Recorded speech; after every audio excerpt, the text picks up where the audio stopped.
다음은 여당 40초 발제 들어보겠습니다. 네, 여당 발제입니다. 정권 출범 당시에 비서실장 영순위로 거론됐던 최외출 영남대 부총장이 오랜만에 공개석상에 나타났습니다. 세종시 공무원들 대상의 강연 자리였는데 새마을 운동을 역설했습니다. 600명이 참석해서 열기도 뜨거웠다고 합니다. 이명박 대통령의 직계로 불리는 20여 명의 인사들이 잠시 뒤에 이명박 대통령과 함께 송년 모임을 합니다. 국정조사 논란 속에서 어떤 얘기가 나올지 정말 궁금합니다.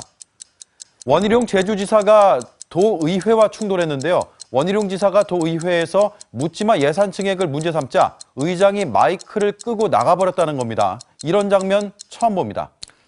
최외출 영남대 부총장은 사실 이제 많은 사람들이 실세라고 부르는데 하지만 공개석상에는 잘 나타나지 않았습니다. 그런데 왜 이 시기에 이렇게 공개석상에 나타나게 됐는지 오늘 여당은 최외출 부총장에게 한번 집중해 보도록 합시다. 현 정부에서는 유독 최씨성을 가진 인사들의 힘이 세다는 속설이 있습니다. 친박 핵심의 최경환 부총리, 정윤회 씨의 부인 최순실 씨, 지난해 세상을 떠난 고 최필립 전 정수장학회 이사장까지 물론 근거나 인과관계는 전혀 없는 얘기라는 걸 전제하겠습니다. 그런데 또 한 명의 실세 최 씨가 있습니다. 별명도 그림자 실세입니다. 누구냐? 바로 최외출 영남대 부총장입니다. 최 부총장은 영남대 새마을 장학생 1기로 이때부터 퍼스트레이디 역할을 했던 박근혜 대통령과 인연을 맺어서 40년 뒤인 지금까지 곁을 지키고 있는 것으로 알려졌죠. 특히 박 대통령이 이렇게나 강조하는 새마을 운동의 전도사 역할을 지금까지 하고 있습니다. 새마을 운동은 우리 현대사를 바꿔놓은 정신혁명이었습니다. 그 국민운동은 우리 국민 의식을 변화시키며 나라를 새롭게 일으키는데 중요한 역할을 해왔습니다. 그래서 최 부총장은 정권 출범 때부터 비서실장 영순위로 거론된 대통령의 측근 중에 최측근입니다.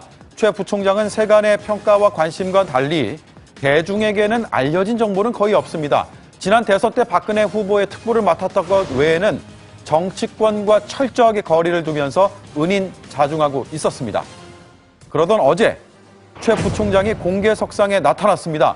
세종시의 공무원들 앞에서 새마을 운동을 주제로 강연을 한 겁니다. 도시민치료회 그리고 지방자치 주민参새마을 운동 이런 것이 공부하였습니다. 그리고 전형적인 아주 너무 좋은 주제입니다.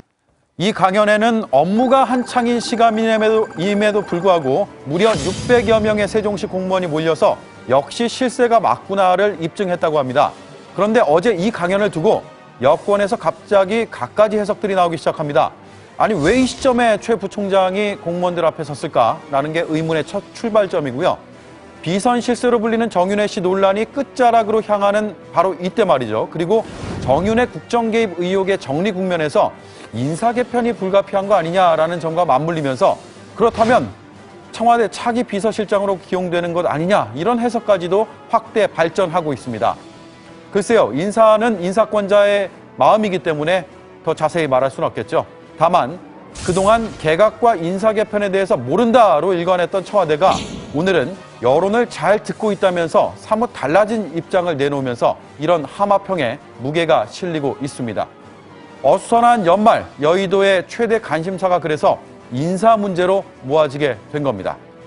오늘 여당 기사는 그림자 실세의 특별한 외출 이런 제목으로요. 청와대의 인사 개편 가능성을 짚어보고 최 부총리의 새마을 행보도 다뤄보겠습니다. 지금 온 나라가 시끄러운 게 정윤회 씨 국정개입 의혹 사건 아닙니까? 정윤회 씨가 이제 뭐 보이지 않는 실세다. 그래서 그렇지만 대부분 정윤회 씨가 어떻게 생겼는지조차 몰랐지 않습니까? 아주 철저하게 이렇게 뭐 숨어 살다시피 했는데 은둔을 했는데 또 다른 최외출 영남대 부총장은 뭐 정윤회 씨만큼은 아니지만 영남대에서 정말 은인자중했죠. 일반인들은 아마 얼굴도 잘 모를 겁니다. 그럼에도 불구하고 이제 세종시에서 특별 강연을 했다는 건데 세종시의 공무원들 600여 명이라고 했나요? 600여 명이 지금 뭐 근무 시간 중에 몰려들었다니까 세종시가 들썩들썩했군요. 그 랩하는 것처럼 라임이 잘 맞는 최외출 교수의 외출. 아무튼 그 공무원들이 촉이 좋잖아요. 어디에 권력이 있는지 어디로 힘이 쏠리는지 기가 막히게 잘 아는데 업무 시간 중에 600명이 모였다는 거니까 눈도장 찍으려고 갔을 가능성이 크고 특히 저기 그 근무 시간에 저기 가는데 급수 낮은 공무원들이 가긴 힘들 거 아닙니까? 좀 높은 사람들이 갔을 테니까 의미가 있는 행사였다 이렇게 해석이 되겠죠. 그러니까 지금 뭐 계속 얘기한 것처럼 공무원들이 들썩들썩 했다라는 거잖아요. 얘기했던 것처럼 업무할 시간에 나와서 강연을 들을 정도였으니까. 근데 좀 재밌는 게 있어요. 그 강연을 들은 공무원들의 반응이 뭐 좀 보도가 됐는데 재밌는 게 이제 40대 공무원 같은 경우에 자기가 퇴직을 하면 해외에 나가가지고 새마을운동을 좀 해봐야겠다 뭐 이런 얘기를 했답니다. 특히 이제 30대 공직자, 저랑 약간 비슷한 30대 공직자는 처음에는 뜬금없다. 뭔 새마을운동이냐 했는데 듣고 보니까 발전적 계승을 해야 되겠다라고 감화 감동을 한 거죠. 그러니까 이건 강연이 아니라 거의 무슨 복음을 전파하고 온 거예요. 지금 최회출 부총장이 측근으로 불리는 이유가 이제 첫 번째는 영남대고 두 번째는 새마을운동이고 뭐 새마을운동에 더 역점이 있겠죠. 영남대는 박정희 대통령이 설립한 학교고 마침 그런데 제가 알기로는 최회출 부총장이 아마 대학을 영남대에서 도시개발 뭐 이런 거를 전공했을 겁니다. 네, 아마 그게 실제로는 이제 새마을운동하고 조금 관계도 있지만은 새마을운동을 학문적으로 정립해서 이건 새마을운동의 학문이다. 새마을운동으로 박사도 받았잖아요. 그렇게 이제 정립한 게 최회출 교수죠. 그렇죠. 예, 그렇습니다. 영남대가 1967년 그 박정희 대통령에 의해서 설립이 됐고요. 10년 뒤인 77년부터 새마을 장학생이라는 걸 뽑습니다. 근데 거기서 그 일기 장학생으로 뽑혔던 게 이제 최회출 부총장인 거죠. 최 부총장은 그렇게 이를 계기로 완전히 박정희 신도가 됩니다. 그렇죠. 마니아가 되는데 나중에 교수가 된 뒤에는 이걸 진짜 학문화 작업을 하면서 뭐 새마을 장학회라는 것도 만들고 새마을운동 그 세계화 작업을 합니다. 지금은 또 글로벌 새마을 포럼 회장을 맡고 있다네요. 그러니까 박근혜 대통령 입장에서는 선친의 유업을 지금 계승 발전시켜준 거 아니에요? 특히 학문적인 이론적인 토대까지도 만들어줬기 때문에 굉장히 신뢰하고 좋아할 수밖에 없겠죠. 특히 함께했던 기간이 지금 40년 가까이 된다니까 그 오랜 기간 동안의 믿음이 얼마나 깊겠습니까? 그래서 이른바 문고리 3인방보다도 더 믿음을 주는 사람이다라는 평가들도 나오고 있는데 어쨌든 요새 공무원 개혁, 그 연금 개혁 문제 때문에 공무원들의 민심이 좋지가 않습니다. 그래서 박근혜 대통령에 대한 좀 반감이 커지고 있는 상황인데 어제 최회출 부총장이 공무원들 굉장히 극존칭을 써가면서 발언한 게 있어요. 어떤 의미인지 좀 의미심장한 발언인데 한번 들어보시죠. 여러 가지 생각이 많았습니다. 평소 나라를 위해서 수고하시는 이 세종청사의 여러 공무원님들께 인사드릴 수 있는 기회가 잘 없고 또 생각하면 어떤 말씀을 나눌 수 있을까 이런저런 생각을 하게 돼서 그랬습니다. 진심으로 이 기회에 나라를 위해서 수고하시는 공무원 여러분께 국민의 일원으로서 깊이 감사드립니다. 국민의 일원으로 감사드린다라고 한 거 맞죠? 맞죠? 근데 자꾸 왜 정부의 일원으로서 이렇게 들리는지 모르겠는데 아무튼 공무원님이라면서 얘기한 게 뭐 지금 오대영 반장 지적처럼 연금 개혁 때문에 공무원들 많이 지금 뿔나 있잖아요. 근데 약간 좀 달래는 뉘앙스라고 봐야지 될까요? 좀 그런 느낌도 좀 없지 않아 보이고 또 지금 방금 전에 화면을 보면서 강렬한 인상이 든 게 누구 좀 닮았어요. 누군가 하면 김기춘 실장, 비서실장 그리고 뭐 진영 초대 당대표 시절에 박근혜 대통령 당대표 시절에 초대 비서실장 비슷해요. 외모들이 그러니까 차분하고 뭐 깔끔한 이미지 뭐 이런 이미지들인데 저런 이미지들을 박근혜 대통령이 곁에 두기를 되게 선호하는 게 아닌가 뭐 이런 생각도 좀 들긴 드네요. 네. 글쎄요, 뭐 그렇게 좀 많은 사람들이 그렇게는 알려져 있죠. 그런데 최회출 부총장은 사실 이제 전면에 나서기보다 이렇게 뒤에서 막후 조정하고 이제 그런 이미지로 많이 알려져 있는데 실제로 인재 영입 작업에는 많이 관여를 한 걸로 돼 있어요. 그래서 그 안대희 전 대법관 사실은 이제 노무현 정부에서 이렇게 쭉 많이 성장했지 않습니까? 꼭 노무현 대통령 사람이다 이렇게 얘기할 수는 없지만 그때 이제 많이 성장했는데 어쨌든 박근혜 캠프로 인재 영입을 하는데 최회출 교수가 어느 정도 역할을 뭐 했다 뭐 이런 얘기가 있었죠. 그렇습니다. 안대희 전 대법관 말고도요. 한광옥 전 민주당 대표라든가 아니면 인요한 연세대 교수 그러니까 야권이나 호남 인사들을 많이 이렇게 데려오는데 큰 역할을 했다라고 알려지고 있는데 역시 그래서 최외출이구나라는 얘기를 많이 했다고 합니다. 특히 트위터의 대통령이라고 하죠. 이회수 씨가 원래 박근혜 대통령에게 굉장히 부정적인 인식이 강했다고 해요. 그런데 최외출 부총장을 만난 뒤에 그런 부정적인 이미지가 굉장히 달라졌다라는 얘기도 후문으로 들리고 있습니다. 그래서 이제 지금 항암 암투병 중이잖아요, 이회수 씨. 근데 지금 그때 대선 때 그 박근혜 대통령하고 이회수 씨의 그 만남을 성사시켰던 것도 최외출 부총장이었다고 하는데, 물론 그렇습니다. 그때 뭐 이회수 씨가 박근혜 대통령을 공개 지지 선언은 안 했지만 상당히 그래도 사람들한테는 어떤 신선한 충격을 줬었죠. 그렇죠. 예, 그 당시 두 사람이 나눴던 얘기 직접 한번 들어보시죠. 중요한데도 불구하고 등한시했던 행복에 대해서는 박 후보님께서 이렇게 그 가장 주요한 안건으로 말씀하신 거는 저하고 같은 그 공감대를 형성할 수 있는 일이라고 생각합니다. 그러니까 우리 젊은이들하고 소통을 참 많이 하시잖아요. 예. 그래서 뭐를 바라는지, 어떻게 하면 희망을 가질 수 있는지를 참 그 마음 잘 읽고 계실 것 같습니다.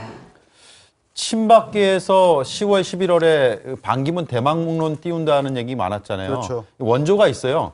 2013년, 그러니까 작년이죠. 작년에 최외출 부총장이 이미 반 총장을 만났습니다. 그러니까 저런 식으로 이회수, 한강옥, 인유한, 안대희 이런 거물급들을 영입하는 데 성공을 했던 최외출 부총장이 이미 작년에 반기문 총장을 만났다라는 거는 글쎄요. 뭐라고 해석해야 될지 모르겠지만 각가지 해석들이 나올 수가 있겠죠. 그러네요. 근데 이제 최우출 교수 같은 경우에 논란의 중심에 선 적도 있습니다. 바로 그 2012년 10월이었죠. 대선을 한 두 달 정도 앞두고 당시 그 정수장학회가 한참 논란의 중심에 있었습니다. 이제 그런데 정수장학회가 가지고 있던 MBC와 뭐 부산 일부 지분을 팔아가지고 뭐 그거를 어떻게 쓰겠다. 근데 이제 그게 박근혜 후보의 대선 플랜이었다. 이런 식의 논란이 있었는데 그때 그 정수장학회 사무처장이 한참 논란이 되니까 저렇게 지금 보신 것처럼 전화를 했는데 그게 바로 최혜출 교수와 정우성, 지금 한참 나오고 있는 정우성 비서관한테 했습니다. 저게 지금 야당 의원이 저 문자 화면을 찍어가지고 공개를 했죠. 그러면서 최혜출 교수 당시 그 캠프 특보가 뭔가 이렇게 작업을 한 거 아니냐 이런 식으로 계속 역할이 크다. 공격을 했었었죠. 지금 뭐 좀 민감한 시기잖아요. 연말 연초에 청와대 인사 개편이 불가피해 보인다. 뭐 이런 전망들이 많이 나오고 있는 와중이고. 그래서 혹시 청와대 비서실장에 뭐 김기춘 비서실장 뭐 갈리는 거 아니냐 뭐 이런 얘기도 실제 정치권에서는 많이 얘기들을 좀 하고 있지 않습니까? 그런데 우리가 그럼 왜 최외출 교수 부총장을 이렇게 주목하느냐? 이런 민감한 시기에 넓게 보면은 후보군 중에 하나라고 할 수 있는 최외출 영남대 부총장이 마치 민감한 시기에 대외 활동을 그렇죠. 늘렸다. 그래서 네. 뭐 한번 주목할 수밖에 없는 거죠. 그러니까 주목해 볼 만한 시기라고 생각이 드는 이유가 보통 인사 있나요? 개각 있나요? 아침마다 물으면 민경욱 청와대 대변인이 모릅니다. 제가 아는 바가 그렇죠. 없습니다. 그런 흐름은 들어보지 못했습니다. 이렇게 답하는 게 일인데 오늘은 중요한 얘기를 했어요. 뭐라고 그랬느냐? 쇄신 요구에 대해 귀를 닫는 건 아니고 인적 쇄신이겠죠.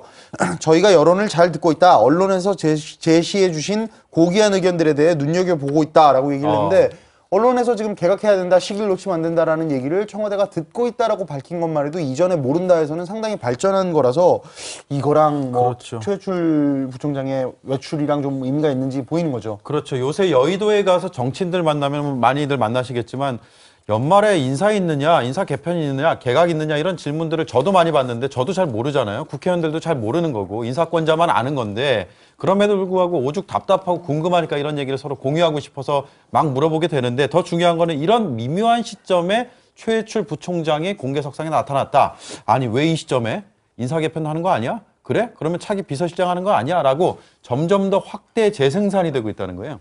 실제로 개각은 어떻습니까? 개각에 대해서는 사람들이 관심이 참 많은데 현장에서 듣기에 개각이 좀 있어 보입니까? 어떻습니까? 현장의 그 분위기는.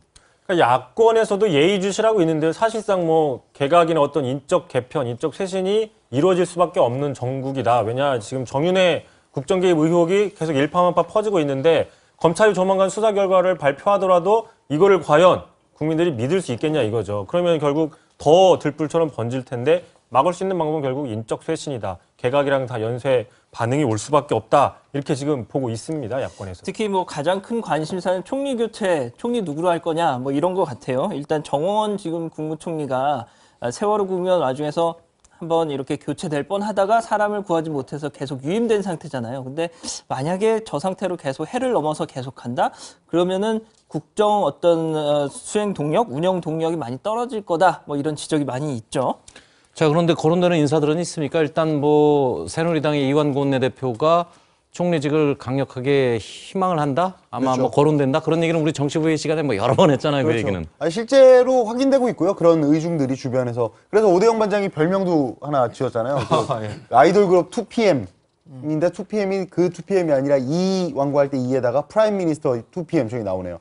그거 말고 또 요즘 별명 또 붙었다는 거 아니에요. 그러니까 충청도 출신의 충 더하기 지난번에 청와대 오찬 들어가서 각하 3번 하면서 대통령에 대한 충성심을 엄청나게 과시했잖아요. 그러니까 투충, 충 2개. 그러니까 투충. 이런 얘기들이 청와대에 들리면 다시 좀 더 생각하게 되겠죠? 예.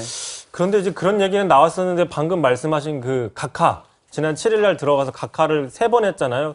뭐 첫 닭이 울기 전에 3번 각하를 외쳤는데 오히려 저런 각하라는 과도한 충성심을 보여준 게 총리, 책임 총리로서 조금 맞지 않냐? 오히려 이렇게 또 상처를 받았다. 뭐 이런 얘기들도 좀 나오고 있습니다. 그렇죠. 그리고 그래서 충청 출신을 그래도 배려해야 되는 것 아니냐는 의견이 나오면서 이인재 최고위원 얘기도 조금 나오는 것 같아요. 물론 이제 전혀 확인은 안 됩니다. 조금 나오죠? 예, 확인이 되면 특종이죠. 그리고 또 충청 출신의 심대평 전 자유선진당 대표 얘기도 좀 나오고 있고요. 늘 나왔던 분이긴 하지만 또 반면에 박근혜 대통령이 이번에 뭔가 쇄신의 이미지를 강력히 가져가려면 그렇다면 쇄신 이미지를 갖고 있는 인사가 돼야 되는데 그렇다면 김문수 보수혁신위원장 정도가 적당하지 않느냐는 의견도 있는데 실제로 지난번에 안대희 후보 낙마 후에 김무성 대표가 김문수를 추천하겠다 이런 얘기를 하지 않았어요? 그래서 이번에도 다시 한번 김문수 보수혁신위원장의 이름이 나올지도 주목되는 부분이죠. 근데 문제는 뭐 사람도 사람이지만 시스템 문제도 좀 점검을 해야 될 것 같은데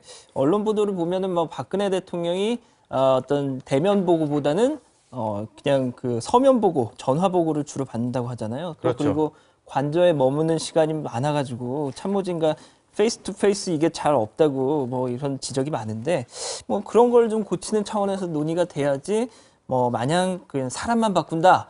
글쎄요. 예, 조금 뭐 그런 부분은 좀 고려해 봐야 될 것 같습니다. 그렇죠. 그런 측면이 있는 것 같아요. 지금 국민들은 이제 국정의 어떤 운영 시스템의 변화를 좀 요구하고 있는 건데 말하자면 지금 얘기한 대로 면대면 뭔가 소통 이런 걸 원하는 거 아닙니까? 그게 꼭 무슨 글자의 어떤 전달, 보고, 지시 이런 걸 떠나서 근데 뭐 우리가 이런 얘기를 할 때마다 늘 그 미국 얘기를 해서 참 안타깝고 웬만하면 자제하려고 하지만 미국 백악관에 보면 대통령 집무실이 오벌 오피스 아닙니까? 이렇게 타원형으로 둥글게 생겼다고 그래서 오벌 오피스 사무실인데 미국 대통령의 오벌 오피스 사무실이 아주 작지만은 이게 뭐 출입구가 4개나 됩니다. 동서 양쪽에 있고 북동쪽, 북서쪽에 있고 한마디로 말하면은 개방적이라는 건데 소통이 잘 되는 구조다. 건물 구조 자체가 뭐 그런 뜻인 거죠. 그러니까 저 문 열고 나가면 바로 비서들 방이 따닥따닥 붙어 있다는 거예요. 저도 백악관 기자회견장밖에 못 가봐서 못 들어갔습니다. 바로 된다는 건데 우리나라는 안 그래요. 기본적으로 대통령 집무실은 우리가 늘 청와대라고 할 때 쓰는 그림 있잖아요. 화면들.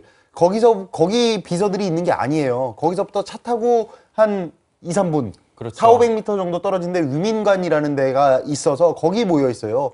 만나러 가려면 차 타고 가야지 되는 거고 저 계단 방금 전에 올라가잖아요. 빨간 계단. 올라가면 대통령이 쓰는 집무실이 저렇게 머네요. 예, 멀어요. 한 400m 떨어져 있어요. 아주 넓은 집무실 본관 2층에 있는데 천장 높이만 한 3m 돼요.